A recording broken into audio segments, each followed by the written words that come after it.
Hello everyone, आप लोग कैसे हैं? Thank you all of you. Good evening. हमें उम्मीद है कि आप लोग बहुत अच्छे होंगे। चलिए, हमने कल चर्चा आपसे किया था कि आपको क्या क्या पढ़ना है हिंदी में। अच्छा, हिंदी ग्रामर भी आपको पढ़ना है और साहित्य भी आपको पढ़ना है।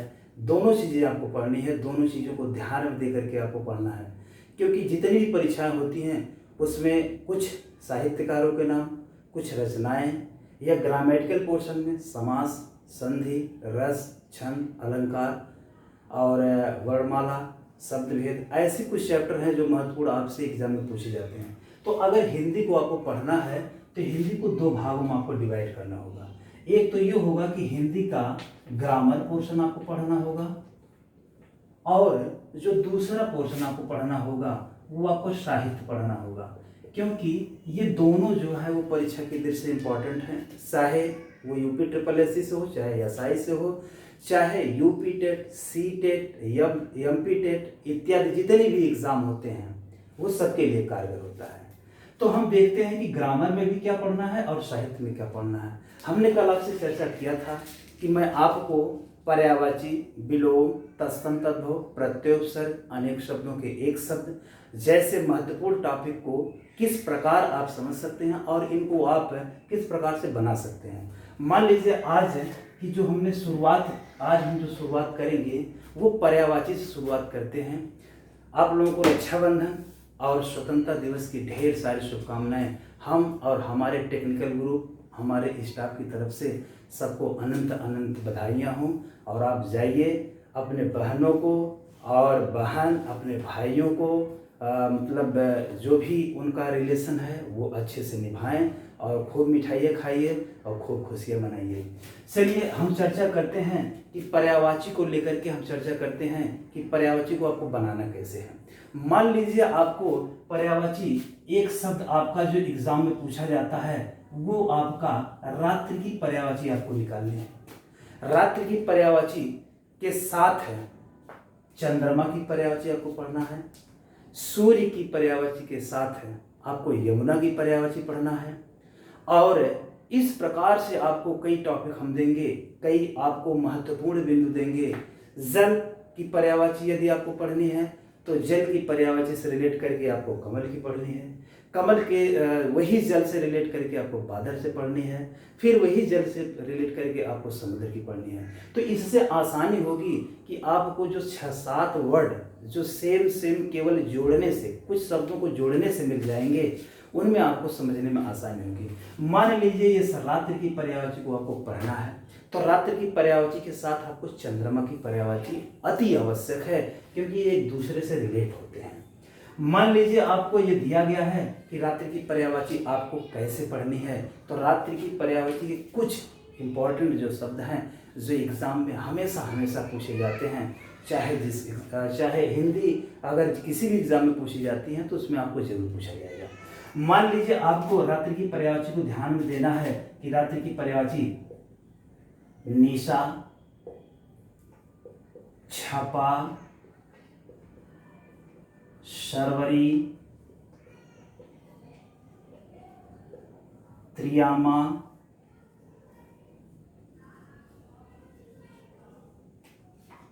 तमस्विनी,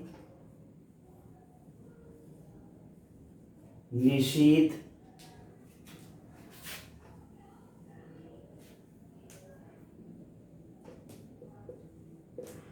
राका,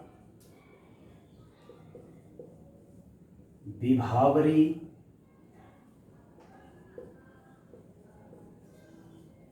यामिनी,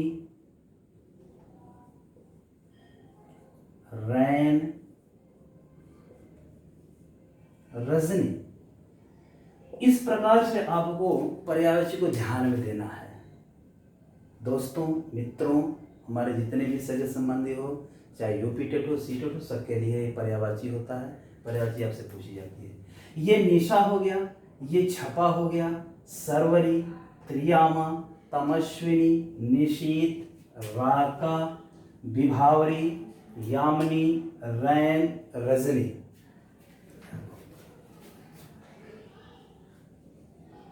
वीडियो पूरा कर दिया।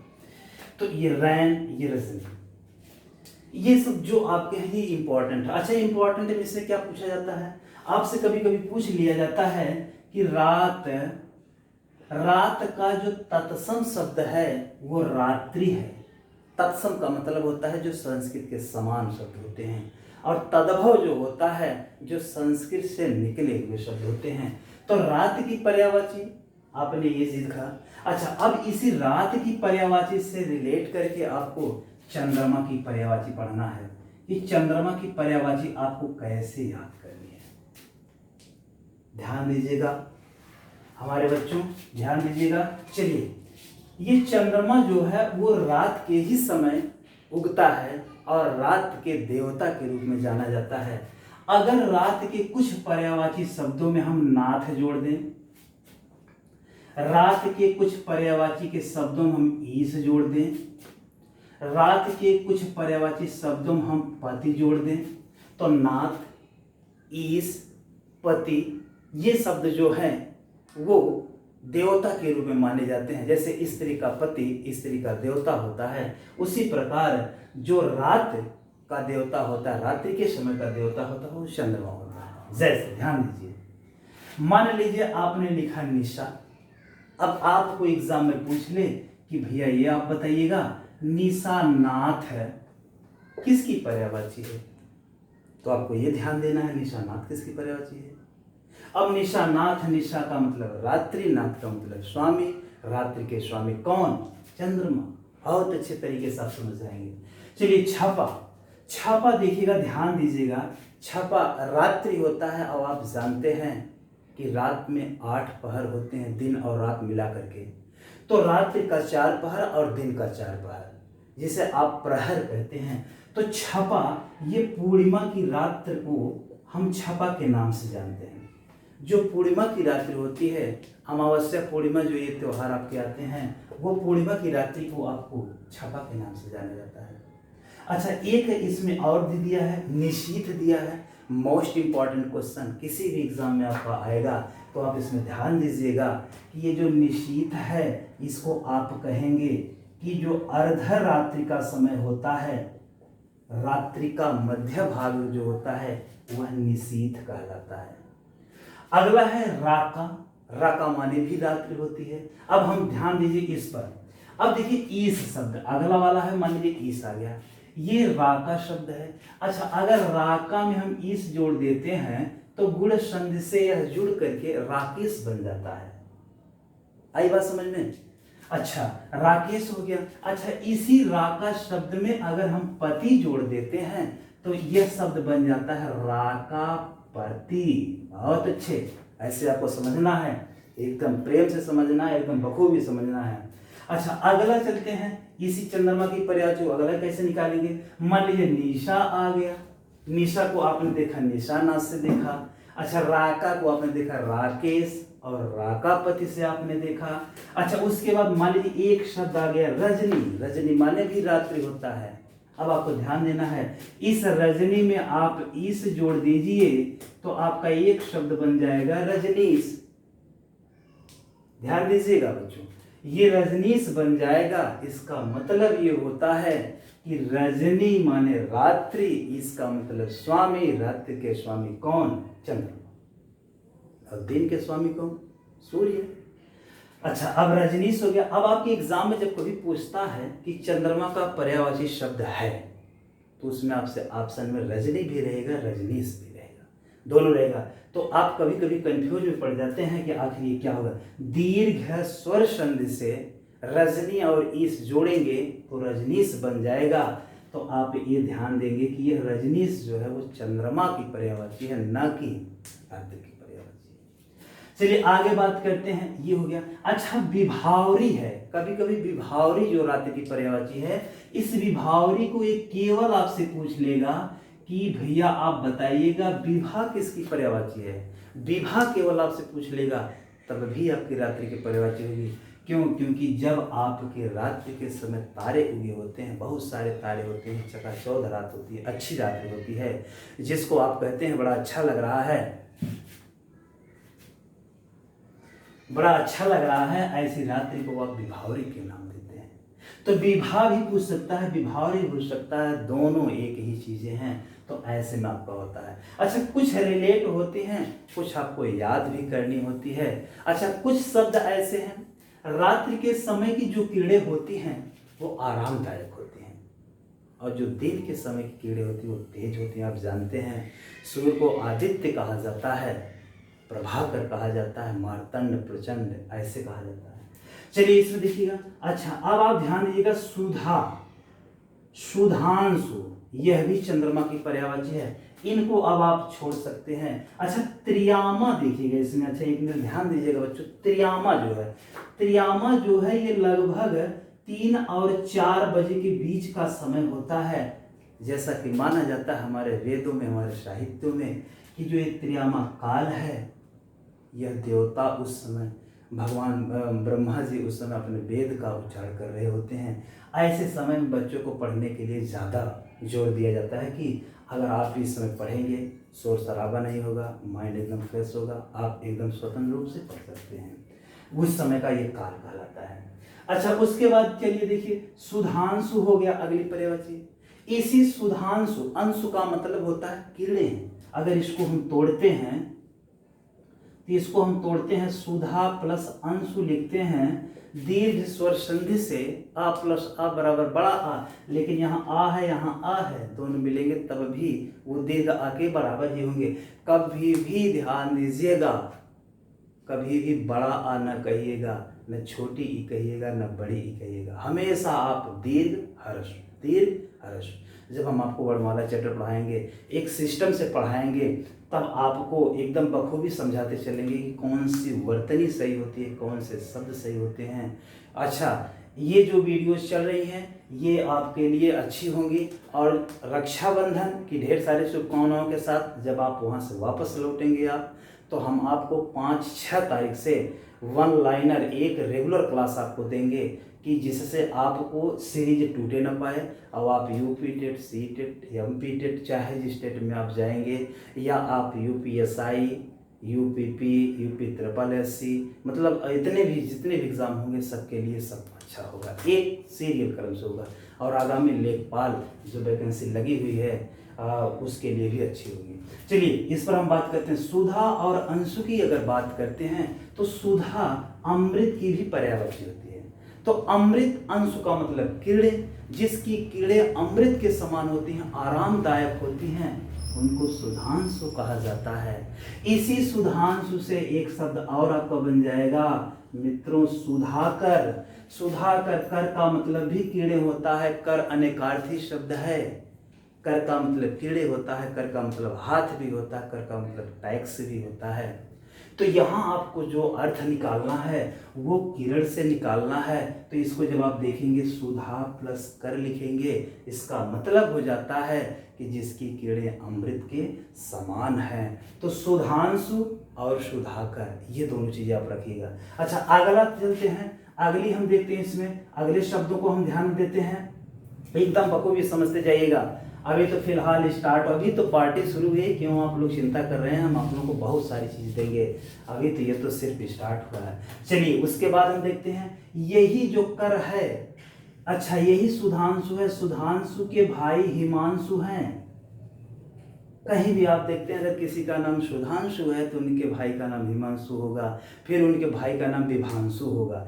तीनों जो लोग हैं, तीनों ब्रदर जो हैं, ये तीनों की तीनों चंद्रमा के हैं। सुधांशु और उसके बाद आपका हिमांशु आ गया। इसी हिमांशु शब्द से आपका मिलकर बनेगा क्या बच्चों, हिमकर बनेगा।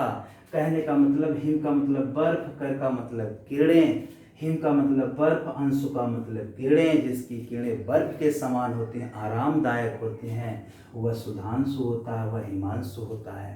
अच्छा, इसी से रिलेट करके तीसरे भाई के पास चलते हैं। तीसरे भाई का नाम है भैया विभांशु, ध्यान दीजिएगा, तीसरे का नाम आ गया विभांशु। अच्छा, इन्हीं विभांशु से मिला करके आप क्या बनाएंगे, विभाकर बनाएंगे। विभा का मतलब यही विभा, रात्रि की जो विभा है, रात्रि की जो पर्यायवाची है, उसी में आपको कर जोड़ देना है, उसी में आपको अंशु जोड़ देना है। हमने आपको बताया नाथ भी जोड़ना है, ईस भी जोड़ना है, पति भी जोड़ना है, कर भी जोड़ना है, अंश भी जोड़ना है, कर भी जोड़ लीजिए, अंश भी जोड़ लीजिए। ऐसे अगर आप बनाएंगे तो कभी भी जीवन में आप नहीं भूलेंगे, ये मेरा वादा है। चलिए, विभांशु विभाकर हो गया। अब उसके बाद देखिए इससे अलग भी होते हैं, शशि होता है। शशि आप जानते हैं, शश का मतलब चंद्रमा और शशिधर का मतलब अगर आपसे कोई पूछ ले तो आप क्या बताएंगे? ये बताएंगे कि चंद्रमा को जिसने धारण किया वो कौन है? भगवान शंकर हैं। भगवान शंकर हैं, उनको शशिधर कहा जाता है, इसीलिए इसको शशि लिखा जाता है। अगला जो है वो मयंक है। क्या है? मयंक है। अगला मयंक है। तो आपको निशानाथ, राकेश, राकापति, रजनीश, सुधांशु, सुधाकर,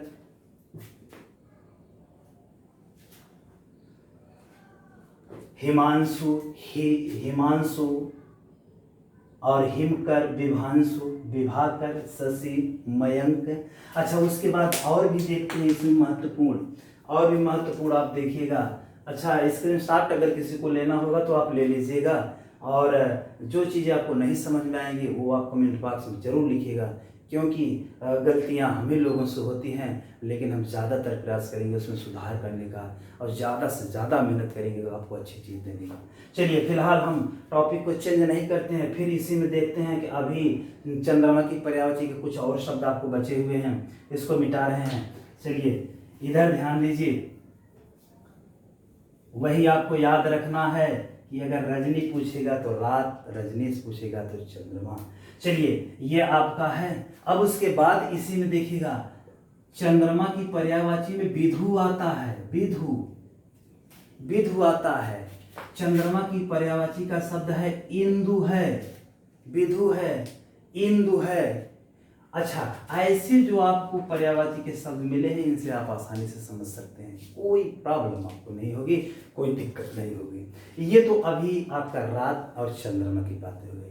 चलिए, अगली बात हम करते हैं, अगली पर्यायवाची के शब्दों पर चलते हैं। इन दोनों को रिलेट करिएगा, इन दोनों को रिलेट करके पढ़िएगा। अगर आपका सुधांशु आ जाए, सुधाकर आ जाए, हिमांशु आ जाए, हिमकर आ जाए, विभांशु आ जाए, विभाकर आ जाए, शशि आ जाए, मयंक आ जाए, राकेश आ जाए, रजनीश आ जाए, निशानाथ, तो ऐसे शब्दों को आप ध्यान दीजिएगा कि चंद्रमा। तो आपको इसमें केवल इतनी ही बातें आपको समझनी है कि दोनों पर्यायवाची शब्दों में, दोनों के पर्यायवाची शब्दों में केवल इतनी बात आपको समझनी है कि अगर रात का देखना है, और उसके बाद इनके जो देवता हैं वो कौन होंगे? चंद्रमा। चंद्रमा ये रात्रि के समय के देवता होते हैं। अच्छा, अगला, अब जो अगली पर्यायवाची के शब्द हम जो बताने आपको चल रहे हैं, जो कि आपके लिए फिर वैसे ही रिलेट करके होगा।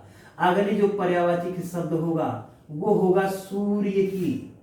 सूर्य की पर्यायवाची भी आपसे पूछी जाती है। अच्छा, सूर्य, ध्यान दीजिएगा, अगर आपको सूर्य पढ़ना है तो सूर्य के साथ आपको यमुना जी की पर्यायवाची पढ़नी है। यमुना जी की पर्यायवाची आपको पढ़नी है। तो ध्यान दीजिएगा, एक रात का चंद्रमा के साथ आपने देखा, अब अगली जो पर्यायवाची के शब्द होंगे वो सूर्य का आप यमुना के साथ देखेंगे। चलिए, हम देखते हैं कि ये कैसे बनती है। अच्छा, अब आप ध्यान दीजिएगा, सूर्य की पर्यायवाची है, सूर्य की पर्यायवाची आपकी है। अच्छा, सूर्य कैसा शब्द है? अगर कोई आपसे पूछ ले कि बेटा ये बताइए सूर्य कैसा शब्द है, तो आप तुरंत जवाब दीजिएगा कि यह सर तत्सम शब्द है। क्या है? तत्सम शब्द है।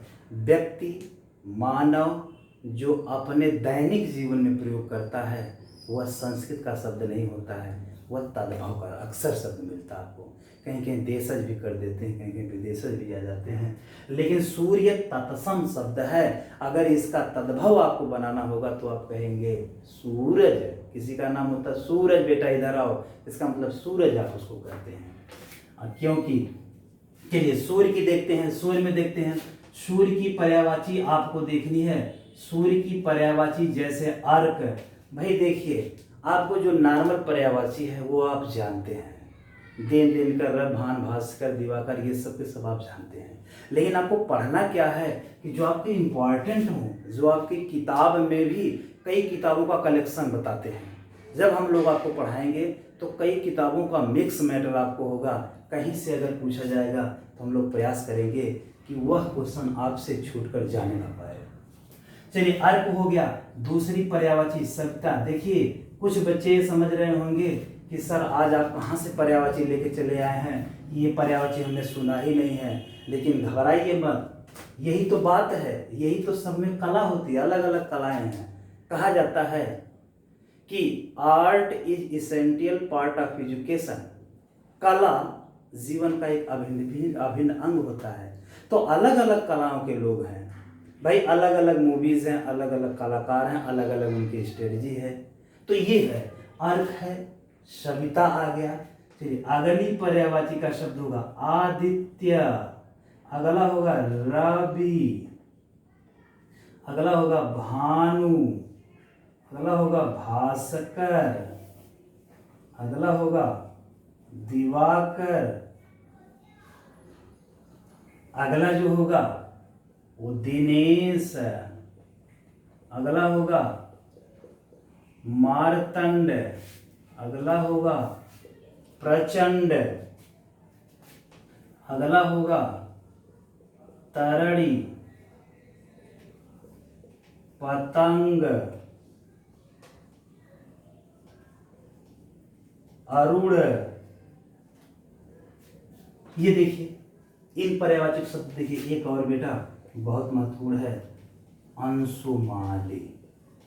ये देखिए, अब इनको आप देखिए, इनमें कुछ आपके होंगे जो आप जानते होंगे और कुछ ऐसे हैं जो आपको नए मिले हैं। तो नए मिले हैं तो उनको हम पुराने आपके लिए बना देंगे, आपके लिए अच्छा बनाएंगे। अब इनके साथ आपको पढ़ना है यमुना जी की पर्यायवाची। यमुना, अगर कोई आपसे पूछे कि बेटा ये बताइए यमुना में कौन सी संज्ञा होती है, तो यमुना एक नदी का नाम है। जब किसी का नाम दे दिया जाए तो आप तुरंत समझ जाइएगा यह प्रॉपर नाउन है, व्यक्तिवाचक संज्ञा है।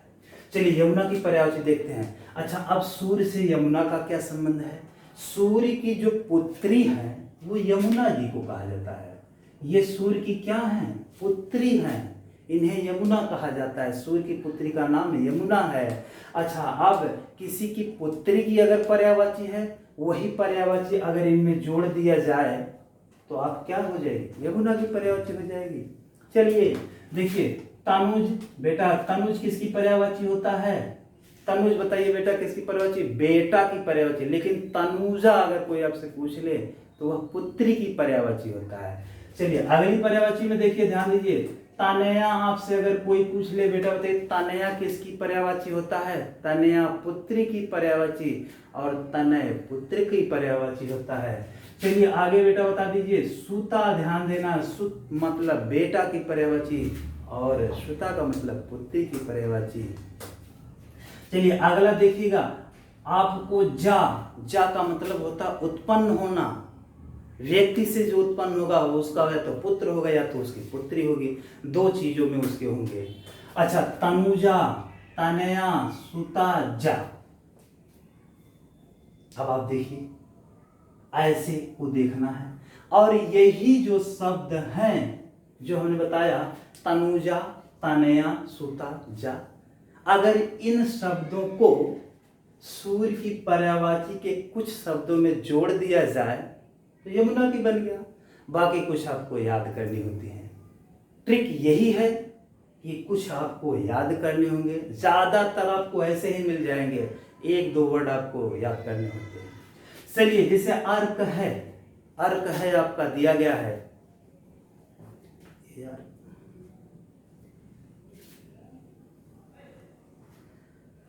अर्क है। चलिए बेटा ध्यान दीजिए, अर्क अगर लिखा गया है तो अगर पूछे अर्क किसकी पर्यायवाची तो आप कहेंगे सूर्य की पर्यायवाची। लेकिन इसी अर्क की पर्यायवाची में यदि आप जा जोड़ दीजिए तो यह बन जाएगा क्या? अर्कजा। क्या बन जाएगा? अर्कजा। अर्कजा अगर कोई आपसे पूछे तो आप बताइएगा यमुना जी की पर्यायवाची। क्यों? क्योंकि सूर्य की पुत्री कौन है? यमुना है। चलिए अगला, सविता को छोड़ दीजिए, आदित्य को छोड़ दीजिए, रवि को ध्यान दीजिए। रवि को ध्यान दीजिए बेटा, रवि को प्रभाकर, यहाँ ध्यान दीजिएगा, प्रभाकर मतलब भी होता है आपका सूर्य। चलिए रवि को ध्यान दीजिए बेटा, रवि में आपको क्या जोड़ना है, तनया। तो रवि जो है वह सूर्य की पर्यायवाची, लेकिन अगर उसमें आप तनया जोड़ देते हैं तो आपका जो नया शब्द बनेगा वो रवि तनया बनेगा, सूर्य की पुत्री अर्थात यमुना जी की पर्यायवाची। चलिए अगली पर्यायवाची में देखिए भानु, भानु देखिएगा, भानु में आप क्या जोड़ दीजिए, भानु में आप जोड़ दीजिए जा, यही जा जोड़ देना है तो भानुजा सूर्य की पुत्री हो जाएगा। चलिए अगला पर्यायवाची देखते हैं बेटा, ये मोस्ट इंपॉर्टेंट पर्यायवाची तरल। तरल 3 शब्द है, ध्यान दीजिए। जैसे एक तरल शब्द है, एक तरड़ी शब्द है और एक तरिणी शब्द है। ये 3 आपके इंपॉर्टेंट शब्द हैं। 3 शब्दों का मतलब आप समझेंगे क्या होता है, हम आपको रिलेट करके बताते रहेंगे कौन शब्द कहाँ है। इस तरड़ का मतलब आपने अभी अभी देखा कि तरड़ का मतलब सूर्य होता है, कहाँ गया, यहाँ तरड़ी का मतलब सूर्य हो गया। इस तरड़ी का मतलब होता है, तरड़ी को तटनी भी कहा जाता है, यह नदी की होगा, यह सूर्य का हो गया, यह नदी का हो गया। अच्छा ये जो हो जाएगा नाव का हो जाएगा, ये तीनों ध्यान दीजिएगा। लेकिन जो सूर्य की पर्यायवाची में आपको ध्यान देना है वो सीधा सीधा ये ध्यान देना है कि आपको तरड़ी को ध्यान देना है, क्योंकि सूर्य की पर्यायवाची का शब्द जो है वो तरड़ी है। चलिए आगे चलते हैं, आगे हमको कैसे जोड़ना है। आगे में आप ध्यान दीजिए कि आगे में आपको ध्यान देना, तरड़ी आ गया। अच्छा तनुजा किसकी पर्यायवाची, ये पुत्री की। इसी तनुजा शब्द को इसी में आप जोड़ दीजिए तो एक शब्द आपको मिल जाएगा तरड़ी तनुजा। आपने भारतेंदु जी की पंक्तियां पढ़ा होगा, तरड़ी तनुजा तट कमाल तरुवर बहुछाए, झूके कुलसो जल हित मनहु परसन सुहाए। इसमें अनुप्रास अलंकार है, आपने पढ़ा होगा भारतेंदु जी की पंक्तियां। भारतेंदु जी ने जो कहा है वो यही कहा है कि यमुना नदी के किनारे का वर्णन उन्होंने करके बताया है। चलिए तरड़ तनुजा को ध्यान दीजिए, तरड़ी तनुजा हो गया, सूर्य की पुत्री हो गया। आगे चलिए देखिए मोस्ट इंपॉर्टेंट पतंग, पतंग सूर्य की पर्यायवाची, ध्यान दीजिएगा। पतंग का मतलब सूर्य भी होता है, ध्यान दीजिए बच्चों, पतंग का मतलब सूर्य भी होता है। इसी पतंग का मतलब नाव भी होता है, इसी पतंग का मतलब चिड़िया भी होती है, और इसी पतंग का मतलब कीट पतंगे भी होते हैं। और इसी पतंग का जो शब्द होता है, जो आप खिचड़ी जिसे आप कहते हैं उस दिन आप उड़ाते हैं, वो पतंग भी होती है। चलिए आगे देखिए, अब देखिए अंशुमाली का अर्थ आप कैसे निकालेंगे। अंशु का मतलब होता है सूर्य, अंशु का मतलब सूर्य, और माली का मतलब समूह, अर्थात किरणों का जो समूह है वो सूर्य है। क्योंकि आप जानते हैं कि ये जो आपका लिखा गया है विबग्योर, जो ये 7 कीड़ों का समूह है, जो 7 कीड़े इंद्रधनुष के समय आपको दिखाई देती हैं वह सूर्य की कीड़ों के कारण ही होती है, इसलिए यह विबग्योर जो है वह सूर्य के अंतर्गत आएगा। चलिए आगे चलते हैं, ये देखिएगा। अच्छा अब उसके बाद आप देखिएगा, अब उसके बाद देखिए सूर्य में भी आप सुता जोड़ दीजिए। सूर्य में आप क्या जोड़ेंगे, सूर्य में सुता जोड़ दीजिए तो सूर्य सुता हो जाएगा, रवि तनया हो जाएगा। अच्छा इसी तरड़ शब्द में आप तरड़ी जा भी जोड़ सकते हैं, जा का मतलब भी पुत्री होता है, इसको दे सकते हैं। मोस्ट इंपॉर्टेंट जो शब्द आपसे पूछा जाता है अक्सर एग्जाम में, कालिंदी, कालिंदी आपसे पूछा जाता है, ये आपसे जरूर पूछा जाता है कालिंदी किसकी पर्यायवाची है, तो ये यमुना की पर्यायवाची है। आगे चलते हैं, अगली जो आपकी पर्यायवाची इसमें, अब इसमें आप ध्यान दीजिएगा कि यह कालिंदी, उसके बाद इसी यमुना जी को काल गंगा भी कहा जाता है। क्यों कहा जाता है, क्योंकि गंगा की सहायक नदी होने के नाते काल गंगा कहा जाता है। इन्हीं को एक नाम से और कहा जाता है कृष्णा, इन्हीं को कृष्णा नदी के नाम से जानते हैं, कृष्णा के नाम से जानते हैं। क्यों, क्योंकि भगवान कृष्ण, आप जानते होंगे कि मथुरा जो है वो यमुना नदी के किनारे बसा शहर है, और उसी यमुना नदी के किनारे जितने भी क्रीड़ा, जितने भी मतलब दैनिक क्रियाएं करते थे वो भगवान कृष्ण करते थे, इसलिए उनको कृष्णा के नाम से भी जाना जाता है।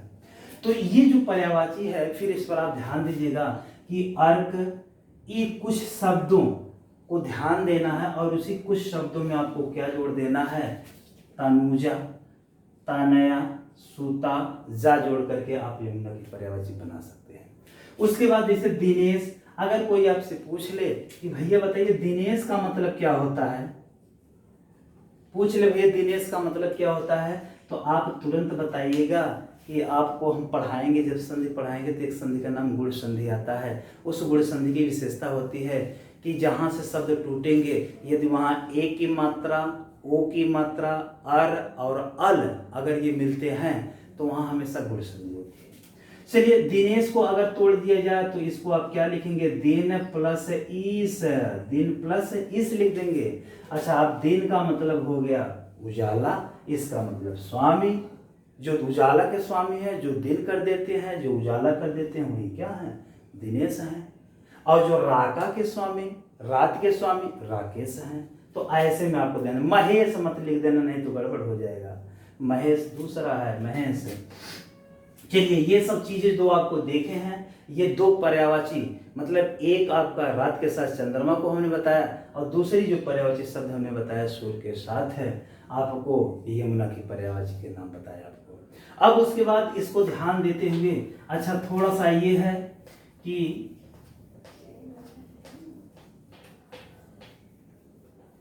हमें खेद है बेटा कि वो टेक्निकल इश्यू के कारण आपका जो चैनल है वो चैनल आपका बदल करके